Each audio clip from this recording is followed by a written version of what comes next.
Hi there! Thank you for watching my channel. Today I will show you how to make a classic French dessert called Peach Melba.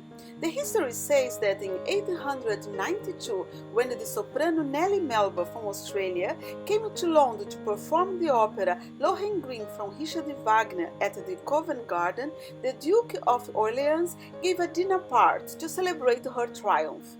To honor Melba, Auguste Escoffier created this dessert. To display the dessert, he used an ice sculpture of a swan, which is featured in the opera, carrying peaches which rested on a bed of vanilla ice cream topped with spun sugar.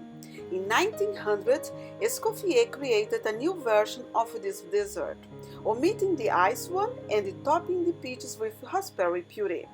In this video, I will show you step by step how to make this classic dessert that is served until today in many restaurants around the world.